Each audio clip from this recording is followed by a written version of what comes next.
ಎಲ್ಲ ವೀಕ್ಷಕ ಬಂಧುಗಳಿಗೆ ನಮಸ್ಕಾರ. ಮನುಷ್ಯ ಅಂತ ಅಂದಮೇಲೆ ನಾವು ಪದೇ ಪದೇ ಹೇಳೋದು ಒಂದೇ ರಾಗ. ಯಾವ ರಾಗ ಅಂತಂದರೆ ನವಗ್ರಹಗಳು ನಮ್ಮನ್ನು ರೂಲ್ ಮಾಡ್ತವೆ. ನವಗ್ರಹಗಳೇ ನಮ್ಮ ಜೀವನದಲ್ಲಿ ಏನೇ ಒಂದು ನಡೀಲಿ, ಏನೇ ಒಂದು ಆಗಲಿ, ಕಣ ಕಣದಲ್ಲೂ ಕೂಡ ಆ ಗ್ರಹಗಳ ಪ್ರಭಾವಗಳು ಇರ್ತದೆ. ಅದು ಧರ್ಮ ಕರ್ಮಗಳ ಆಧಾರದ ಮೇಲೆ ನಿಂತಿದೆ ಅಂತಂದರೆ ಇವತ್ತು ನಮ್ಮ ಕಾರ್ಯಕ್ರಮ ನೋಡ್ತಾ ನೀವು ಹೇಳಿದ್ದೆಲ್ಲ ಸತ್ಯ, ನಾವು ಇದನ್ನು ಒಪ್ಕೊಂಡಿದ್ದೀವಿ, ನಮಗೆ ಗೊತ್ತಾಗ್ತಾ ಇದೆ, ಅರ್ಥ ಆಗ್ತಾ ಇದೆ, ಆದರೂ ಕೂಡ ಅದನ್ನು ಪರಿಹಾರ ಮಾಡ್ಕೊಳಕ್ಕಾಗ್ತಾ ಇಲ್ಲ, ನಮ್ಮ ಕೈಯಲ್ಲಿ ತಿಳ್ಕೊಳಕ್ಕಾಗ್ತಿಲ್ಲ ಅಂತೇಳಿ ಇವತ್ತು ಭಾಳ ಜನ ಪ್ರಯತ್ನ ಪಡ್ತೀರಿ. ಇದು ನಾವು ಇಲ್ಲಿವರೆಗೂ ಯಾವುದು ಬಿಟ್ಟಿದ್ದಿಲ್ಲ, ಇನ್ನೂ ಹಲವಾರು ವಿಚಾರಗಳಿದ್ದಾವೆ. ಆದರೆ ಪ್ರತಿಯೊಂದು ಹಂತದಲ್ಲೂ ಕೂಡ ನಾವು ಹೇಳ್ತಕ್ಕಂಥ ವಿಚಾರಗಳು ನಿಮ್ಮ ಮನೆ ಮತ್ತು ಮನಸ್ಸಿಗೆ ಮುಟ್ತಾ ಇದೆ ಅಂತಂದರೆ ಅದು ನಿಮ್ಮೊಳಗಡೆ ಅದರ ಒಂದು ಹವಿಸ್ಸು ಅಥವಾ ಅದರ ಪ್ರಭಾವ ಇದೆ ಅಂತಕ್ಕಂಥದ್ದು. ಅಲ್ಲಿಗೆ ಆ ಪ್ರಭಾವಗಳನ್ನು ನಾವು ನೀಕೋಬೇಕು ಅಂತಂದಾಗ ಭಗವಂತ ನಮಗೇನು ಮಾಡ್ತಾನೆ, ಹಲವಾರು ಮಾರ್ಗವನ್ನು ಕೊಟ್ಟಿದ್ದಾನೆ. ಮಾರ್ಗ ಇಲ್ಲದೆ ಪ್ರಪಂಚದಲ್ಲಿ ಯಾವುದು ಇಲ್ಲವೇ ಇಲ್ಲ, ಎಲ್ಲ ಮಾರ್ಗವನ್ನು ಕೊಟ್ಟಿದ್ದಾನೆ. ಆದರೆ ನಿನ್ನೆ ಕೂಡ ಕಾರ್ಯಕ್ರಮದಲ್ಲಿ ನಾನು ಇದನ್ನೇ ಹೇಳಿದೆ, ಒಂದು ಗ್ರಹಗಳು, ಅದಕ್ಕೆ ಸಂಬಂಧಪಟ್ಟಂತಹ ಅಧಿದೇವತೆಗಳು, ಆ ಅಧಿದೇವತೆ ಸಂಬಂಧಪಟ್ಟಂತಹ ಆಚರಣೆಗಳು ಎಷ್ಟು ವಿಶಿಷ್ಟವಾಗಿ ನಮ್ಮಲ್ಲಿ ಮಾಡಿದ್ದಾರೆ ಅಂತಂದರೆ, ನನ್ನ ಕಾರ್ಯಕ್ರಮದಲ್ಲಿ ಮಾತಾಡ್ತಾ ಕೂಡ ಅದಕ್ಕೆ ಸಂಬಂಧಪಟ್ಟಂಥ ವಿಶೇಷವಾದಂತಹ ಒಂದು ಪರಿಹಾರಗಳನ್ನು ಕೂಡ ನಾವು ನಿಮ್ಗೆ ಕೊಟ್ಟಿದ್ದೀವಿ. ಆದರೆ ಈ ಪರಿಹಾರಗಳು ಮಾಡಬೇಕು ಅಂತಂದಾಗ ನಮ್ಮೆಲ್ರಿಗೂ ಭಾಳ ಮುಖ್ಯವಾಗಿ ಬೇಕಾಗಿರ್ತಕ್ಕಂಥದ್ದು ಏನಂತಂದರೆ ಈ ನವಗ್ರಹಗಳ ಸ್ಥಾನಮಾನಗಳು, ನವಗ್ರಹಗಳ ಗುಣನಡತೆಗಳು, ನವಗ್ರಹಗಳ ಕೆಲಸಗಳು ಅಥವಾ ಕಾರ್ಯವೈಖರಿಗಳು ಯಾವ ರೀತಿ ಇರುತ್ತೆ ಅಂತಕ್ಕಂಥದ್ದು ನಮಗೆಲ್ಲ ಸ್ಪಷ್ಟವಾಗಿ ಗೊತ್ತಾಗಬೇಕು. ಇದು ನಮಗೆ ಗೊತ್ತಾಗಲಿಲ್ಲ ಅಂತಂದಾಗ ನಾವು ಹಲವಾರು ಸಮಸ್ಯೆಗಳನ್ನು ಅನುಭವಿಸ್ತಾನೇ ಹೋಗ್ತಾ ಇರ್ತೀವಿ. ಈಗ 1 ರಿಂದ 9 ಗ್ರಹಗಳು ಅಂತ ತಗೊಂಡಾಗ ಆ 1 ರಿಂದ 9 ಗ್ರಹಗಳು ಎಲ್ಲರೂ ಜೀವನದಲ್ಲಿ ನೆಗೆಟಿವ್ ಕೆಲಸ ಮಾಡ್ತಿದ್ದು ಹೇಳಿಕ್ಕೆ ಬರೋಲ್ಲ, ಅಥವಾ ಎಲ್ಲರ ಜೀವನದಲ್ಲಿ ಪಾಸಿಟಿವ್ ಆಗಿ ಕೆಲಸ ಮಾಡ್ತಿದ್ದು ಹೇಳಿಕ್ಕೆ ಬರೋಕ್ಕಾಗಲ್ಲ. ಅವನು ಎಂಥ ಸೂಪರ್ ಸ್ಟಾರ್ ಆಗಿದ್ರು ಕೂಡ ಕರ್ಮಫಲಗಳ ಒಂದು ಆಕ್ಟಿವೇಶನ್ ಸ್ಟಾರ್ಟ್ ಆದಾಗ ಅವನು ಕೆಳಗಡೆ ಬೀಳಲೇಬೇಕು. ಅವನೆಂತಹ ಮಠಾಧಿಪತಿ ಆಗಿದ್ರು ಕೂಡ, ಎಂತಹ ದೈವಾಂಶ ಸಂಭೂತನಾಗಿದ್ರು ಕೂಡ ಆ ಕರ್ಮದ ಫಲ ಶುರು ಆದಾಗ ದೈವಾಂಶ ಸಂಭೂತನಾಗಿರ್ತಕ್ಕಂಥ ಕೂಡ ಕೆಳಗಡೆ ಬೀಳಲೇಬೇಕು. ಇದಕ್ಕೆ ಹಲವಾರು ಇತಿಹಾಸಗಳಲ್ಲಿ ತೆಗೆದು ನೋಡಿದಾಗ ನಿಮ್ಗೆ ಗೊತ್ತಾಗ್ತದೆ, ಎಸ್ ನೀವು ಹೇಳ್ತಾ ಇರೋದು ಕರೆಕ್ಟು, ಯಾರನ್ನೂ ಬಿಡೋದಿಲ್ಲ ಇವು ಅಂತಕ್ಕಂಥದ್ದು. ಅಂದರೆ ಒಬ್ಬ ದೈವಾಂಶ ಸಂಭೂತನು ಕೆಳಗಡೆ ಬೀಳ್ತಾನೆ ಅಂತಂದರೆ ಇದು ಯೋಚನೆ ಮಾಡಬೇಕಾದ ವಿಚಾರ. ಆದರೆ ಒಬ್ಬ ಸೂಪರ್ ಸ್ಟಾರ್ ಕೆಳಗಡೆ ಬೀಳ್ತಾನೆ ಅಂತಂದರೆ ಅವನಿಗದು ಸೂಪರ್ ಸ್ಟಾರ್ ಆಗಿರೋಷ್ಟೇ ಗೊತ್ತಿರ್ತದೆ, ಅವನಿಗೆ ಈ ಜ್ಯೋತಿಷ ನಾಲೆಡ್ಜ್ ಇಲ್ಲ, ಅವನು ಇದನ್ನು ಫಾಲೋ ಮಾಡ್ತಾ ಇಲ್ಲ. ಅದಕ್ಕೆ ಅವನು ಒಂದು ಟೈಮ್ ಅವನ ಗ್ರಾಫು ತುಂಬ ಸ್ಟ್ರಾಂಗ್ ಆಗಿ ಏರಿದ್ದು ಮತ್ತೆ ಇಮಿಡಿಯೇಟ್ ಕೆಳಗಡೆ ಬಿದ್ದೋಗಿರ್ತಾನೆ, ಮತ್ತೆ ಮೇಲೆ ಎದ್ದೊಳಕ್ಕಾಗಲ್ಲ, ಆ ಥರ ಒಂದು ಪರಿಸ್ಥಿತಿಗೆ ಹೋಗಿರ್ತಾನೆ ಅಂತಕ್ಕಂಥದ್ದನ್ನ ನಾವು ಭಾಳ ಸುಲಭವಾಗಿ ಹೇಳ್ಬೋದು. ಆದರೆ ಒಬ್ಬ ದೈವಾಂಶ ಸಂಭೂತನೂ ಕೂಡ ಇದಕ್ಕೆ ಬಲಿ ಹಾಕ್ತಾನೆ ಅಂತಂದರೆ ಅವರಿಗೆ ಜ್ಞಾನವೇ ಇರಲಿಲ್ವಾ, ಅವರಿಗೆ ದೇವ್ರು ಬಂದು ಹೇಳಲಿಲ್ವಾ, ಅಥವಾ ಅವ್ರಿಗೆ ಗೊತ್ತಾಗಲಿಲ್ವಾ ಅಂತಂದರೆ ಆಚರಣೆ ವಿಚಾರಣೆಗಳೇ ಬೇರೆ, ಆಧ್ಯಾತ್ಮಿಕ ಮಾರ್ಗದರ್ಶನದಲ್ಲಿ ನಾವು ತೊಡಗಿಸ್ಕೊಳ್ಳೋದೇ ಬೇರೆ, ರಿಸರ್ಚೇ ಬೇರೆ, ಸಂಶೋಧನೆ ಬೇರೆ. ಯಾಕಂದರೆ ಆಧ್ಯಾತ್ಮಿಕ ಭಾಗದಲ್ಲಿ ನಾವು ತೊಡಗಿಸ್ಕೊಂಡ್ವಿ ಅಂದ ತಕ್ಷಣ ಅವನು ಆಧ್ಯಾತ್ಮಿಕ ಸಂಬಂಧಪಟ್ಟಂಥ ಗ್ರಹ ಅವನು ಕರ್ಕೊಂಡು ಹೋಗ್ತದೆ. ಎಲ್ಲಿವರೆಗೆ ಅವನು ಸನ್ಯಾಸಿನೋ, ಸಾಧುನೋ, ಮಠಾಧಿಪತಿನೋ, ಮಗದೊಂದು ಸಮಾಜಮುಖಿ ಕೆಲಸ ಮಾಡಬೇಕೋ, ಅಥವಾ ಕೂತ್ಕೊಂಡು ತಪಸ್ಸು ಮಾಡಬೇಕೋ, ಅಥವಾ ದೇವತಾ ಒಂದು ಕ್ಷೇತ್ರದಲ್ಲಿ ಅವನು ಕೆಲಸ ಮಾಡಬೇಕು ಅಂತಕ್ಕಂಥದ್ದು ಅದು ನಿರ್ಧಾರ ಮಾಡ್ತದೆ. ಆದರೆ ಕರ್ಮ ವಿಧಿಯನ್ನು ನಿವಾರಣೆ ಮಾಡ್ತಕ್ಕಂತಹ ಅಥವಾ ಕರ್ಮವನ್ನು ತೋರಿಸ್ಕೊಡ್ತಕ್ಕಂತಹ ಬೇರೆ ಗ್ರಹಗಳು ಕೂಡ ಆ ಪರ್ಟಿಕ್ಯುಲರ್ ಟೈಮ್ ಜೊತೆ ಕೆಲಸ ಮಾಡ್ತಾನೇ ಹೋಗ್ತಾ ಇರ್ತದೆ. ಕಾರಣ ಕರ್ಮ ಫಲಗಳು. ಅವನು ದೇವರಿಗೆ ಹತ್ತಿರವಾಗಿದ್ದು ಅವನು ಪೂಜೆ ಪುನಸ್ಕಾರ ಮಾಡ್ತಿದ್ದಾನೆ ಅಂತಂದರೆ ದೇವರು ಕಾಪಾಡಬೇಕು ಅಂತ ಅರ್ಥ ಅಲ್ಲ. ಆದರೆ ಅವನ ಕರ್ಮ ವಿಧಿಯನ್ನು ನೋಡ್ಕೊಳ್ದೆ ಅವನು ಮರೆತು ಬರೀ ನಾನು ದೇವ್ರ ಪೂಜೆ ಮಾಡ್ತಾ ಇದ್ದೀನಿ, ದೇವರೆಲ್ಲ ನನ್ನ ಕಾಪಾಡ್ತೀನಿ ಅಂತಕ್ಕಂತಹ ಮೂರ್ಖತನ ಇದೆಯಲ್ಲ, ಅದು ಶತದಡ್ಡತನ ಅಂತೇಳಿ ನಮ್ಮ ಭಾವನೆ. ಯಾಕಂದರೆ ಯಾರೇ ಆಗಿರಲಿ ಈ 9 ಗ್ರಹಗಳ ಪ್ಲೇಸ್ಮೆಂಟ್, 9 ಗ್ರಹಗಳಿರ್ತಕ್ಕಂತಹ ಒಳ್ಳೆಯದು ಕೆಟ್ಟದು ಇವೆಲ್ಲವನ್ನು ಕೂಡ ನಾವು ಈಗಾಗಲೇ ವಿಂಗಡಣೆ ಮಾಡಿ ಮಾಡಿ ಮಾಡಿ ಹೇಳ್ಬಿಟ್ಟಿದ್ದೀವಿ. ಇದನ್ನು ಯಾವಾಗ ನೀವು ನೋಡ್ಕೊಳ್ಳಲ್ಲ ಆಗ ಏನಾಗ್ತದೆ, ಆ ಕರ್ಮ ವಿಧಿ ಅಂತಕ್ಕಂಥದ್ದು ನಿಮ್ಮಲ್ಲೇ ಇರ್ತದೆ. ಇದು ಯಾವ ರೀತಿ ಅಂದರೆ ಒಂಥರ ಬೂದಿ ಮೆಚ್ಚಿದ ಕೆಂಡ ಥರ. ಆ ಬೂದಿ ಮುಚ್ಚಿದ ಕೆಂಡ ಥರ ಆ ಕರ್ಮ ವಿಧಿ ಅಂತಕ್ಕಂಥದ್ದು ಇದ್ದು ನಿಮ್ಮ ಒಳ್ಳೆಯ ಸಮಯ, ನಿಮ್ಮ ಒಳ್ಳೆಯ ಟೈಮ್, ನಿಮ್ಮ ಎಲ್ಲ ರೀತಿಯಾದಂತಹ ಬೆಳವಣಿಗೆಗಳು ಅಥವಾ ಎಲ್ಲ ರೀತಿಯಾಗಿರ್ತಕ್ಕಂಥ ಅವಕಾಶಗಳಲ್ಲಿ ನಿಮ್ಗೆ ಯಾವುದೂ ಸಮಸ್ಯೆ ಬರಲ್ಲ, ತಂದು ನಡ್ಕೊಂಡು ಹೋಗ್ತಾ ಇರ್ತದೆ. ಆದರೆ ಈ ಬೂದಿ ಮೆಚ್ಚದ ಕೆಣ್ತಾ ಇರತಕ್ಕಂತಹ ಆ ಒಂದು ಕರ್ಮ ವಿಧಿಯ ಗ್ರಹ ಇದೆ ನೋಡಿ, ಅದು ಆ ಪರ್ಟಿಕ್ಯುಲರ್ ಟೈಮ್ನ ಆಕ್ಟಿವೇಟ್ ಆದ ತಕ್ಷಣ ನಿಮಗೆ ಏಟ್ ಬಿದ್ದುಬಿಡ್ತದೆ. ನೀವು ಎಂಥ ಶ್ರೀಮಂತನೇ ಆಗಿರಿ, ದೈವಕ್ಕೆ ಎಷ್ಟೇ ಹತ್ತಿರವಾಗಿರಿ, ನೀವು ಏನೇ ಮಾಡ್ಕೊಂಡ್ರಿ, ನಿಮಗೆ ಏಟ್ ಬೀಳೋದು ಮಾತ್ರ 100% ಗ್ಯಾರಂಟಿ. ಒಂದು ಆಧ್ಯಾತ್ಮಿಕ ಮಾರ್ಗದಲ್ಲಿರತಕ್ಕಂತಹ ವ್ಯಕ್ತಿಗಳೇ ಈ ಕರ್ಮ ಫಲಗಳಿಗೆ ಬಲಿಯಾಗ್ತಿದ್ದಾರೆ ಅಂತಂದರೆ ಅದು ಎಲ್ಲವೂ ಕೂಡ ಅವ್ರು ಹೇಳ್ತಾನೆ ಹೋಗ್ತಾ ಇರ್ತಾರೆ. ಇವತ್ತು ನೋಡಬಹುದು ಟಿ ವಿಗಳಲ್ಲಿ, ಮಾಧ್ಯಮಗಳಲ್ಲಿ ಎಷ್ಟೋ ಜನ ಮಠಾಧಿಪತಿಗಳು ಜೈಲಲ್ಲಿ ಹೋಗಿ ಕೂತ್ಕೊಂಡಿದ್ದಾರೆ. ಅಂದರೆ ಆ ಅಪವಾದಗಳು ಅವರು ಮಾಡಿದವರು ಬಿಟ್ಟಿರೋದು ಬೇರೆ ಪ್ರಶ್ನೆ.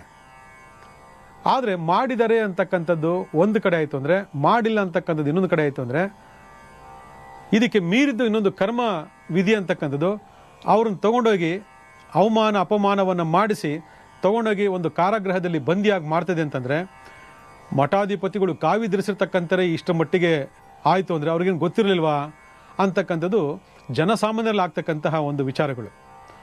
ನೋಡಿ, ಇಲ್ಲೆಲ್ಲ ಏನಾಗುತ್ತೆ ಅಂದರೆ ಅಧಿಕಾರ, ಅಂತಸ್ತು, ಐಶ್ವರ್ಯ ಇವೆಲ್ಲ ದುರ್ಬಳಕೆ ಆಗ್ತಕ್ಕಂಥ ಸಂದರ್ಭದಲ್ಲಿ ಆ ಯಾವುದೇ ಒಬ್ಬ ಮಠಾಧಿಪತಿ, ಯಾವುದೇ ಒಬ್ಬ ಸಾಧು, ಯಾವುದೇ ಒಂದು ಸನ್ಯಾಸಿ ಅಥವಾ ಯಾವುದೇ ಒಬ್ಬ ಪುರೋಹಿತ, ಯಾವುದೇ ಒಬ್ಬ ಪಂಡಿತ ಏನು ಮಾಡ್ತಾನೆ, ಅವನು ಅಹಂಕಾರ ದುರಹಂಕಾರದಿಂದ ನನ್ನನ್ನೇನು ಮಾಡಬಲ್ಲರು, ನಾನೇ ಇದಕ್ಕೆ ಸಾಮ್ರಾಜ್ಯಪತಿ ಎಂದು ಭ್ರಮೆಯಲ್ಲಿ ಅವರು ಜೀವನವನ್ನು ಮಾಡ್ತಿರ್ತಾರೆ.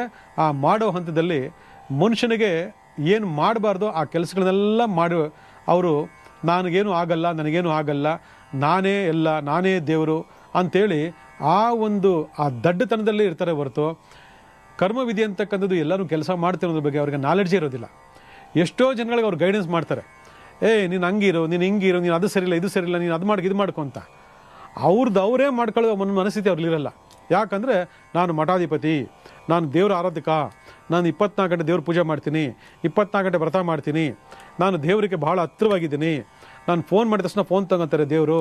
ಈ ರೀತಿ ಎಲ್ಲ ಒಂದು ಎಷ್ಟು ಮಟ್ಟಿಗೆ ದಡ್ಡತನದಿಂದ ಕೂತಿರ್ತಾರೆ ಅಂತಂದರೆ, ಪ್ರಾಬ್ಲಮ್ಸ್ಗಳು ಬಂದು ಕಾವಿ ಬಿಚ್ಚಿ ಕಾರಾಗೃಹಕ್ಕೆ ಹೋಗ್ತಕ್ಕಂಥ ಸಂದರ್ಭ ಬಂದಾಗಲೇ ಅರ್ಥ ಆಗೋದು ಅವ್ರಿಗೆಲ್ಲ, ನಾನು ಮಾಡಿದ ತಪ್ಪಾಯಿತು, ಕರ್ಮವಿಧಿ ನನ್ನನ್ನು ಬಿಡಲಿಲ್ಲ ಅಂತಕ್ಕಂಥದ್ದು. ಆದರೆ 4 ಜನಕ್ಕೆ ಭವಿಷ್ಯ ಹೇಳ್ತಕ್ಕಂಥವ್ರೆ ತಮ್ಮ ಭವಿಷ್ಯನ ರೂಪಿಸ್ಕೊಳ್ಳೋಕ್ಕಾಗದೆ ಕಾರಾಗೃಹಕ್ಕೆ ಹೋಗಿ ಸಿಕ್ಕಾಕೊಳ್ತೇನೆ ಅಂತಂದಾಗ ಈ ಕರ್ಮವಿಧಿ ಅಂತಕ್ಕಂಥದ್ದು ಎಷ್ಟು ಬಲಾಢ್ಯವಾಗಿದೆ ಅಂತಕ್ಕಂಥ ಅರ್ಥ ಮಾಡ್ಕೊಳ್ಳಿ ವೀಕ್ಷಕರೇ. ಇವತ್ತು ನಿಮಗೆ ಭಾಳಷ್ಟು ಪಾಠಗಳನ್ನು ಮಾಡ್ತಾ ಇದ್ದೀವಿ. ಪ್ರತಿ ಒಂದು ಸಂಖ್ಯೆಗಳು ಕೂಡ ಒಬ್ಬ ವ್ಯಕ್ತಿಯನ್ನು ಹಿಂಬಾಲಿಸಿದಾವೆ ಅಂತಂದರೆ ಆ ಗ್ರಹ ನಿಮ್ಮನ್ನು ಸಂಖ್ಯೆ ಮೂಲಕ ಹಿಂಬಾಲಿಸಿದೆ ಅಂತಕ್ಕಂಥದ್ದು. ಆ ಸಂಖ್ಯೆ ನಿಮ್ಮನ್ನು ಬೇರೆ ಬೇರೆ ವಿಚಾರಗಳನ್ನು ಹಿಂಬಾಲಿಸ್ತಾ ಇದೆ ಅಂತಂದರೆ ಅದಕ್ಕೆ ಸರಿಯಾದಂತಹ ಮುಂಜಾಗ್ರತಾ ಕ್ರಮಗಳನ್ನು ಮಾಡ್ಕೋಬೇಕು ಅಂತಕ್ಕಂಥದ್ದು ಅದರ ಸೂಚನೆ. ಇವತ್ತು ಮನುಷ್ಯನಿಗೆ ಯಾವುದೇ ಒಂದು ಪ್ರಾಬ್ಲಮ್ ಬರಬಂದು ಕೂಡ ನಿಮ್ಮನೆ ನಾಯಿ ಎಚ್ಚರಿಸ್ತದೆ, ನಿಮ್ಮನೆ ಬೆಕ್ಕು ಎಚ್ಚರಿಸುತ್ತೆ, ನೀವು ಸಾಕಿರ್ತಕ್ಕಂಥ ಮೀನು ಎಚ್ಚರಿಸ್ತದೆ, ಅಥವಾ ಪ್ರಕೃತಿ ಇರ್ತಕ್ಕಂತಹ ಹಲವಾರು ಪಕ್ಷಿಗಳು ಅಥವಾ ಹಲವಾರು ಸಸ್ತನಿಗಳು ನಿಮಗೆ ಯಾವ್ದಾದ್ರು ಒಂದು ಇಂಡಿಕೇಶನ್ ಕೊಟ್ಟು ಹೋಗ್ತದೆ. ತುಂಬ ತೀವ್ರವಾಗಿರ್ತಕ್ಕಂತಹ ಬಾಧೆ ಇದ್ದರೆ ಕಾಗೆ ಮನೆಯೊಳಗಡೆ ಬಂದು ಹೊರಟೋಗ್ತದೆ. ಆಯಿತಾ? ನಿಮಗೇನಾದರೂ ಮಾಟ ಮಂತ್ರ ಆಗಿದೆ ಅಂದರೆ ವಿಶೇಷವಾಗಿ ಬಾವಲಿ ಬಂದು ನಿಮ್ಮಲ್ಲೇ ಕೂತ್ಕೊಳ್ತದೆ.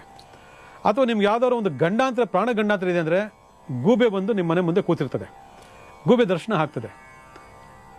ಅಥವಾ ಆ ಮನೆಯಲ್ಲಿ ಯಾರೋ ನಿಧನವಾಗ್ತಿದ್ದಾರೆ ಅಂದರೆ ನಾಯಿ ಅಳುತ್ತಕ್ಕಂತಹ ಒಂದು ಶಬ್ದ ನಿಮಗೆ ಕೇಳಿಸ್ತದೆ, ಅದು 2-3 ದಿನ ಮುಂಚಿತವಾಗಿ. ಈ ಥರ ಎಲ್ಲ ಇಂಡಿಕೇಶನ್ನು ಭಗವಂತ ನಮಗೆ ಕೊಟ್ಟಿದ್ದಾನೆ ಅಂತಂದರೆ ಭಗವಂತ ಕೆಟ್ಟವನ?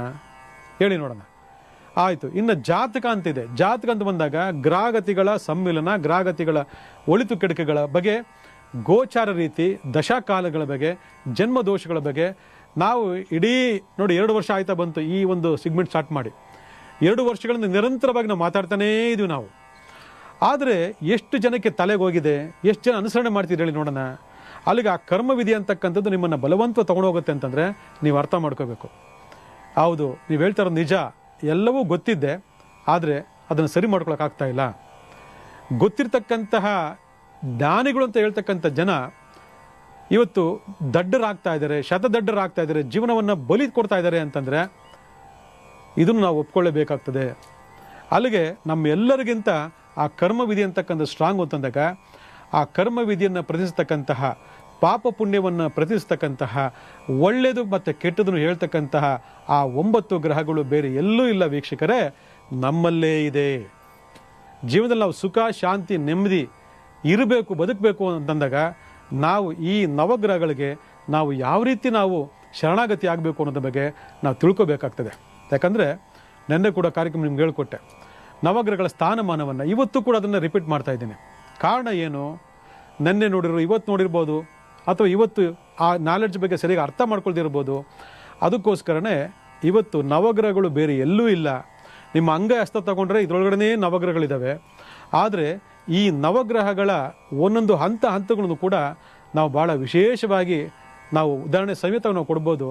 ಅದು ವಿಶೇಷವಾಗಿ ಏನಪ್ಪ ಅಂತಂದರೆ, ನೀವೆಲ್ಲ ನವಗ್ರಹ ಮಂತ್ರವನ್ನು ಕೇಳಿದ್ದೀರಾ, ನವಗ್ರಹ ಮಂತ್ರವನ್ನು ಎಲ್ಲರೂ ಉಚ್ಚಾರಣೆ ಮಾಡ್ತೀರಾ, ನವಗ್ರಹ ಮಂತ್ರವನ್ನು ಎಲ್ಲರೂ ಕೂಡ ತಿಳ್ಕೊಂಡಿದ್ದೀರಾ. ಆದರೆ ಆ ನವಗ್ರಹ ಉಚ್ಚಾರಣೆಯನ್ನು ಮಾಡಿಬಿಟ್ರೆ ಸಾಲದು. ನಮ್ಮ ದೇಹ ಪ್ರಕೃತಿನಲ್ಲಿ ಆ ನವಗ್ರಹಗಳ ಸ್ಥಾನಮಾನ ಏನು ತಿಳ್ಕೋಬೇಕು, ಆ ನವಗ್ರಹಗಳಿಗೆ ಸಂಬಂಧಪಟ್ಟಂತಹ ವಿಚಾರಗಳ ಬಗ್ಗೆ ತಿಳ್ಕೋಬೇಕು. ಅದಕ್ಕೆ ಸದಾಕಾಲ ನಾವು ಶರಣಾಗತಿ ಆದಾಗ ನಮ್ಮ ಜೀವನದಲ್ಲಿ ಆ ಗ್ರಹಗತಿಗಳಿಂದ ಎಲ್ಲೆಲ್ಲೋ ಪ್ರಾಬ್ಲಮ್ ಬರುವಂಥದ್ದು ನಾವು ತಪ್ಪಿಸ್ಕೋಬೋದು. ಇವತ್ತು ಎಷ್ಟೋ ಜನ ಹೇಳ್ತಕ್ಕಂಥದ್ದು ನವಗ್ರಹಗಳು ಮೇಲಿದ್ದಾವೆ ಅಂತ ತೋರಿಸ್ತಾರೆ. ನೋಡಿ, ಅಲ್ಲಿದ್ದಾನೆ ಸೂರ್ಯ, ಇಲ್ಲಿದ್ದಾನೆ ಚಂದ್ರ ಅಂತೀರ. ಇದು ಗುರು ಕಾಣಲ್ಲ, ಶನಿ ಕಾಣಲ್ಲ ಅಂತಾರೆ. ಅವರೆಲ್ಲ ಬಂದು ಹೋಗ್ತಿರ್ತಾರೆ. ಅಲ್ಲಿರ್ತಾರೆ ನಿಜ. ಅದಕ್ಕೆ ಸೋಲಾರ್ ಸಿಸ್ಟಮ್, ಅಲ್ಲಿ ಆ ಸೌರಮಾನ ಸಿಸ್ಟಮ್ನಲ್ಲಿ ಅವರೆಲ್ಲರೂ ಇದ್ದಾರೆ. 9 ಗ್ರಹಗಳು ಅಲ್ಲೇ ಇದ್ದಾವೆ, 27 ನಕ್ಷತ್ರ ಅಲ್ಲೇ ಇದ್ದಾರೆ. ಆದರೆ ನಿಮ್ಮ ದೇಹದಲ್ಲಿ ಎಲ್ಲಿದ್ದಾರೆ ಅಂತ ತಿಳ್ಕೊಬೇಕಲ್ವಾ? ಎಲ್ಲೋ ಲಕ್ಷಾಂತರ ಕಿಲೋಮೀಟರ್ ದೂರ ಇರತಕ್ಕಂತಹ ಆ ಒಂದು 9 ನವಗ್ರಹಗಳು ಈ ಭೂಮಿಯಲ್ಲಿ ಇರ್ತಕ್ಕಂಥ ಮನುಷ್ಯನ ಜೊತೆ ಒಂದು ಕನೆಕ್ಟಿವಿಟಿ ಇಟ್ಕೊಂಡಿದ್ದಾರೆ. ಅಲ್ಲಿ ಚೇಂಜ್ ಆಗ್ತಿದ್ದಂಗೆ ಇಲ್ಲಿ ಹೊಡೆತ ಬೀಳುತ್ತೆ, ಅಲ್ಲಿ ಚೇಂಜ್ ಆಗ್ತಿದ್ದಂಗೆ ಇಲ್ಲಿ ಅದೃಷ್ಟ ಬರುತ್ತೆ ಅಂತಂದರೆ ಆ ಕನೆಕ್ಟಿವಿಟಿ ಹೇಗಿದೆ ಅರ್ಥ ಮಾಡ್ಕೋಬೇಕಲ್ವಾ? ನಿಮಗೆ ಈ ನಾಲೆಡ್ಜು ಫಸ್ಟ್ ಬರಬೇಕು. ನಿಮಗೆ ಈ ನಾಲೆಡ್ಜು ಬಂದ್ರೇ ಕೋಟಿ ಕಿಲೋಮೀಟ್ರಲ್ಲಿ ಹಿಂದೆ ಇರತಕ್ಕಂತಹ ಆ ಗ್ರಹಗಳಲ್ಲಿ ಪರಿವರ್ತನೆ ಆದರೆ ಈ ಕನೆಕ್ಟಿವಿಟಿ ಇಲ್ಲಿದೆ ಅಂತೇಳಿ. ಆ ಕನೆಕ್ಟಿವಿಟಿ ಇಲ್ಲಿ ಇರೋದಕ್ಕೇ ರಿಮೋಟ್ ಕಂಟ್ರೋಲ್ ಅಲ್ಲಿರೋದು. ಇದನ್ನು ಅರ್ಥ ಮಾಡ್ಕೊಳ್ಳಿ ವೀಕ್ಷಕರೇ. ಆ ರಿಮೋಟ್ ಕಂಟ್ರೋಲ್ ಅಲ್ಲಿದೆ, ಈ ಟಿ ವಿ ಇಲ್ಲಿದೆ. ಅವರಲ್ಲಿ ಒತ್ತಿದ್ರೆ ಪಾಸಿಟಿವ್, ಒತ್ತಿದ್ರೆ ಪಾಸಿಟಿವ್, ನೆಗೆಟಿವ್ ಒತ್ತಿದ್ರೆ ನೆಗೆಟಿವ್.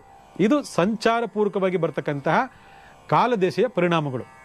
ಹುಟ್ಟು, ಬಾಲ್ಯ, ಯೌವನ, ಮಧ್ಯಮ, ಮುಪ್ಪು, ಈ 5 ಹಂತಗಳಲ್ಲಿ ಪ್ರಮುಖವಾಗಿರ್ತಕ್ಕಂತಹ 4 ಹಂತಗಳಲ್ಲಿ ಪ್ರತಿಯೊಂದು ಕಾರ್ಯಕ್ಷೇತ್ರದ ಒಂದು ರಿಮೋಟು ಅಲ್ಲಿರ್ತದೆ. ಎಲ್ಲಿರ್ತದೆ? ಆ 9 ಗ್ರಹ ಇರ್ತದೆ. ಆ 9 ಗ್ರಹಗಳ ಕನೆಕ್ಟಿವಿಟಿ ಇಲ್ಲಿರ್ತದೆ. ಅದಕ್ಕೆ ನಮ್ಮ ದೊಡ್ಡವರು ಹೇಳಿದ್ರು, ನಮ ಸೂರ್ಯಾಯ ಚಂದ್ರಾಯ ಮಂಗಳಾಯ ಬುಧಾಯ ಚ ಗುರು ಶುಕ್ರ ಶನಿ ಭ್ರಶ್ಚ ರಾಹುವೇ ಕೇತುವೆ ನಮಃ ಅಂತೇಳಿ.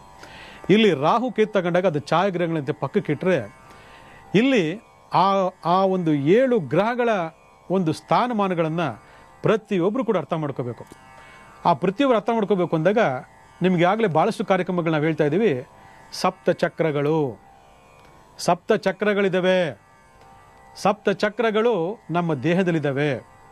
ಅದು ಯೋಗ ಧ್ಯಾನ ಮಾಡ್ತಕ್ಕಂಥವ್ರಿಗೆ ತುಂಬ ಅದ್ಭುತವಾದ ಪರಿಚಯವಾಗಿರ್ತದೆ. ಸಾಮಾನ್ಯ ಮನುಷ್ಯ ಜನಕ್ಕೆ ಗೊತ್ತಿರಲ್ಲ ಎಲ್ಲಿದೆ ಚಕ್ರ. ಅಯ್ಯೋ ಮನಸ್ಸು, ಇದು ರಕ್ತ, ಮಾಂಸ, ಮೂಳೆ ಅದನ್ನು ತಳ್ಬೋದು. ಆದರೆ ಆ ಸಪ್ತ ಚಕ್ರಗಳು ಅಡಗಿರ್ತಕ್ಕಂತಹ ಏಕೈಕವಾದಂತಹ ಒಂದು ಸ್ಥಾನ ಅಂತಂದರೆ ನಿಮ್ಮ ಬೆನ್ನ ಹುರಿ, ಸ್ಪೈನಲ್ ಕಾರ್ಡ್. ಆ ಬೆನ್ನು ಹುರಿನಲ್ಲಿರ್ತಕ್ಕಂತಹ ಸಪ್ತ ಚಕ್ರಗಳು ಮೂಲಾಧಾರ ಚಕ್ರದಿಂದ ಸಹಸ್ರ ಚಕ್ರದವರೆಗೂ ಅಡ್ಕೊಂಡಿದೆ ಅಂತಂದರೆ ಆ ಸಪ್ತ ಚಕ್ರಗಳಲ್ಲಿ ಅಡಗಿದಾನೆ ಈ 9 ಗ್ರಹಗಳು. ಯಾವುದು, ಎಲ್ಲಿ, ಹೇಗೆ? ಮನುಷ್ಯನ ದೇಹದಲ್ಲಿ ನವಗ್ರಹಗಳಿದ್ದಾವೆ. ಆ ನವಗ್ರಹಗಳ ಒಂದು ರಿಮೋಟ್ ಕಂಟ್ರೋಲು ಸೋಲಾರ್ ಸಿಸ್ಟಮ್, ಆಕಾಶದಲ್ಲಿರ್ತಕ್ಕಂತಹ ನವಗ್ರಹಗಳ ಕೈಯಲ್ಲಿದೆ ಅಂತ ಹೇಳಿ ಹಿಂದಿನ ಭಾಗದಲ್ಲಿ ಮಾತಾಡ್ಕೊಂಡ್ವಿ. ಹಾಗಿದ್ದಾಗ ಅದರ ಭಾಗಗಳನ್ನು ಭಾಳ ವಿಶೇಷವಾಗಿ ನಮ್ಮ ಹಿರಿಯರು ಹೇಳ್ಕೊಟ್ಟಿದ್ದಾರೆ. ಅದು 7 ಚಕ್ರಗಳ ಮೂಲಕ. ಆ 7 ಚಕ್ರ ತಗೊಂಡಾಗ ಮೊದಲನೇದಾಗಿ ಮೂಲಾಧಾರ ಚಕ್ರ, ಎರಡನೇದಾಗಿ ಸ್ವಾಧಿಷ್ಠಾನ ಚಕ್ರ, ಮೂರನೇದು ಮಣಿಪೂರಕ ಚಕ್ರ, ನಾಲ್ಕನೇದು ಅನಾಹತ ಚಕ್ರ, 5ನೇದು ವಿಶುದ್ಧ ಚಕ್ರ, 6ನೇದು ಆಜ್ಞಾ ಚಕ್ರ, 7ನೇದು ಸಹಸ್ರ ಚಕ್ರ. ಈ 7 ಚಕ್ರಗಳಲ್ಲಿ ಅಡಗಿದೆ ನವಗ್ರಹಗಳು. ಅದ್ಯಾವುದು ಅಂದರೆ ನಮ ಸೂರ್ಯಾಯ ಚಂದ್ರಾಯ ಮಂಗಳಾಯ ಬುಧಾಯ ಚ ಗುರು ಶುಕ್ರ ಶನಿ ಅಂತ ಹೇಳ್ತೀವಿ. ನೋಡಿ ಎಷ್ಟು ಚೆನ್ನಾಗಿದೆ. ನಮ ಸೂರ್ಯಾಯ ಚಂದ್ರಾಯ ಮಂಗಳಾಯ ಬುಧಾಯ ಚ ಗುರು ಶುಕ್ರ ಶನಿ. ಎಷ್ಟು ಅದ್ಭುತವಾಗಿದೆ ಅಂತಂದರೆ ಇದಕ್ಕಿಂತ ಉದಾಹರಣೆ ಪ್ರಪಂಚದಲ್ಲಿ ಬೇರೆ ಯಾವುದಿಲ್ಲ ವೀಕ್ಷಕರೇ. ನಮ್ಮ ಸಹಸ್ರ ಚಕ್ರ ನೆತ್ತಿ ಮೇಲೆ ಇರ್ತಕ್ಕಂಥದ್ದು ಸೂರ್ಯದೇವ. ಅದಕ್ಕೆ ಸೂರ್ಯ ನಮಸ್ಕಾರ, ಸೂರ್ಯ ಧ್ಯಾನ ಮಾಡಿ ಅಂತ ಹೇಳಿದ್ರು. ಅದಕ್ಕೆ ಸೂರ್ಯನ ಶಕ್ತಿ ಬೇಕು. ಸಹಸ್ರ ಚಕ್ರದಿಂದ ಒಂದು ದಿವ್ಯವಾದ ಅನುಭೂತಿ ನಮ್ಮ ದೇಹದ ಒಳಗಡೆ ಪ್ರವೇಶ ಮಾಡ್ತದೆ. ಅದು ಬ್ಲ್ಯಾಕೇಜ್ ಆಗೋಯ್ತು ಅಂದರೆ ಸೂರ್ಯ ನೀಚನಾಗಿದ್ದಾನೆ ಅಂತ ಅರ್ಥ. ಅವನ ರಿಮೋಟ್ ಅಲ್ಲಿದೆ. ಚಂದ್ರ ಮನಸ್ಸು ಯಾವಾಗಲೂ ನಗ್ನಗ್ತಾ ಹಸ್ಮುನಿಕೆ ಆಗಿರಬೇಕು. ಮುಖ ಗಂಟಾಕೊಂಡು ದೂರ್ವಾಸ ಮುನಿತರ ಇದ್ದರೆ ಕೋಪ ಮಾಡ್ಕೊಂಡಿದ್ರೆ, ಹಠ ಮಾಡ್ಕೊಂಡಿದ್ರೆ ಯಾರೂ ನಿಮ್ಮನ್ನು ಮೂಸ ನೋಡೋದಿಲ್ಲ. ಅದಕ್ಕೆ ಚಂದ್ರ ಯಾವಾಗಲೂ ಮನಸ್ಸಿನ ಕಾರಕ ಅಂತ ಹೇಳ್ತೀವಿ. ಈ ಮುಖಕ್ಕೂ ಅಧಿಪತಿಯಾಗಿರ್ತಕ್ಕಂಥ ಅವನೇ. ಅದರಲ್ಲಿ ಯಾವುದಿದೆ ಅಂದರೆ ಆಜ್ಞಾಚಕ್ರ. ಆಜ್ಞಾಚಕ್ರ ನಮ್ಮ ಮನಸ್ಸಿಗೆ ಕನೆಕ್ಟಿವಿಟಿ ಆಗಿದೆ ಅಂದರೆ ಮನಸ್ಸಿನ ಕಾರಕ ಚಂದ್ರ ಅಲ್ವಾ. ನಮ್ಮಲ್ಲಿರ್ತಕ್ಕಂಥ ಹಲವಾರು ನಕಾರಾತ್ಮಕತೆಗಳು ಆ ಮನಸ್ಸಿನ ಮೂಲಕವೇ ವ್ಯಕ್ತ ಆಗುತ್ತೆ ಅಂದರೆ ಈ ಆಜ್ಞಾಚಕ್ರ ಅಂತ ಹೇಳಿ ಭಾಳ ವಿಶೇಷವಾಗಿ ಹೇಳಿದೆ. ಅದಕ್ಕೆ ಆಜ್ಞಾಚಕ್ರಕ್ಕೆ ಚಂದ್ರ ಅಧಿಪತಿ. ವಿಶುದ್ಧಿ ಚಕ್ರ ಅಂತ ಹೇಳ್ತೀವಿ. ವಿಶುದ್ಧಿ ಅಂತಂದರೆ ಗಂಟ್ಲು. ಮಾತಾಡ್ಬೇಕಾರೆ ಕರೆಕ್ಟಾಗಿ ನೋಡಿ ಮಾತಾಡಬೇಕು, ಏನೇನೋ ಮಾತಾಡ್ಬಿಡೋದಲ್ಲ. ಅದಕ್ಕೆ ಇವತ್ತು ಎಷ್ಟೋ ಜನ ಥೈರಾಯ್ಡು, ಗಂಟ್ಲಿನ ಸಮಸ್ಯೆ, ಗಂಟ್ಲಿನ ಆಪ್ರೇಷನ್ನು, ಗಂಟ್ಲು ಕ್ಯಾನ್ಸರು, ಅದು ಇದು ಎಷ್ಟೋ ಜನ ಹೇಳ್ತೀವಲ್ಲ. ಯಾಕೆ ಬರುತ್ತೆ ಗೊತ್ತಾ?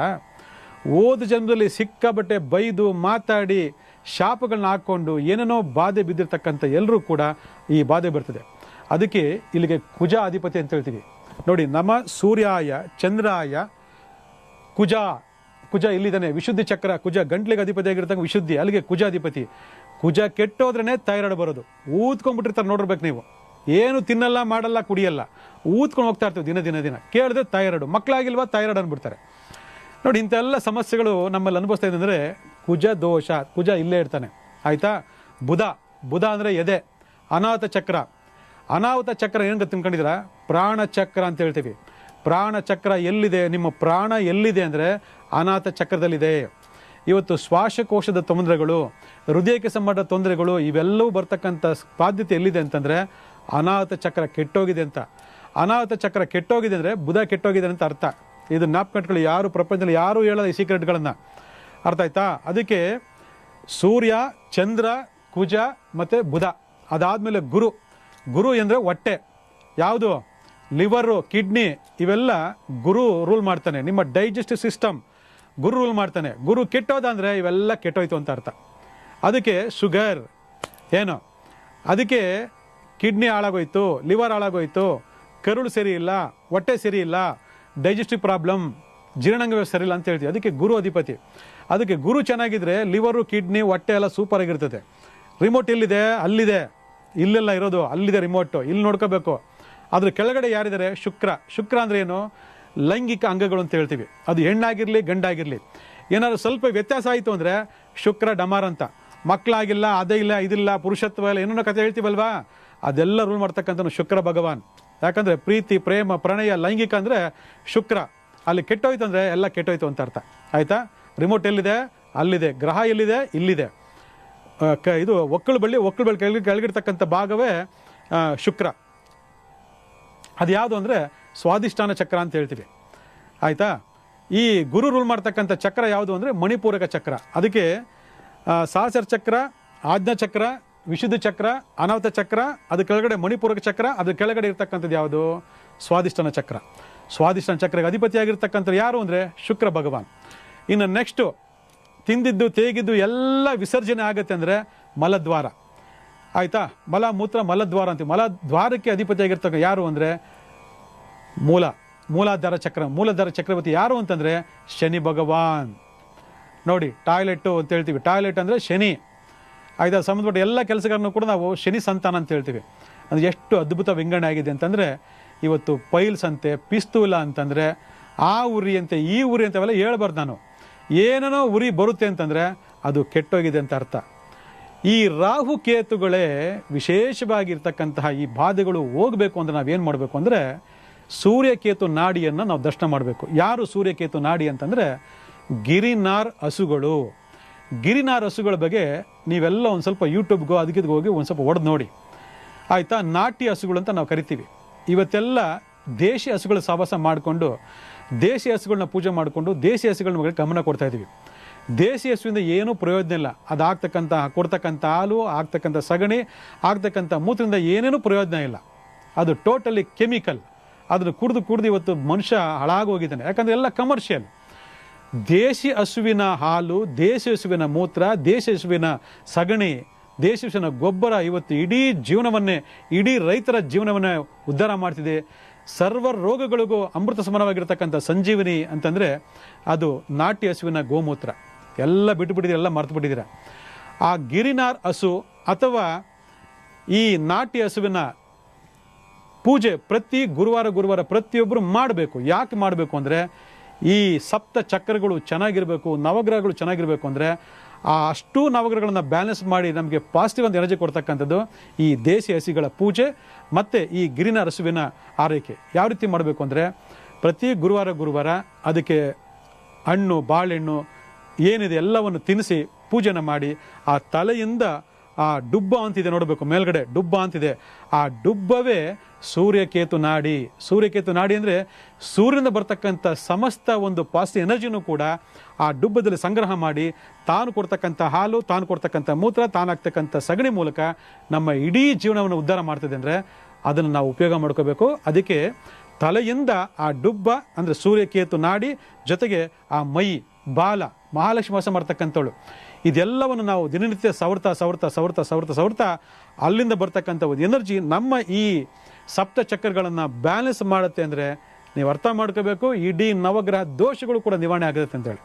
ಎಷ್ಟೋ ವಿಚಾರಗಳಿದ್ದಾವೆ, ನನ್ನ ಹತ್ರ ದುಡ್ಡಿಲ್ಲ, ಕಾಸಿಲ್ಲ ಅಂತಕ್ಕಂಥವ್ರು, ನೀವು ಯಾವ ನವಗ್ರಹ ಪೂಜೆ ಮಾಡುವ ಅವಶ್ಯಕತೆ ಇಲ್ಲ.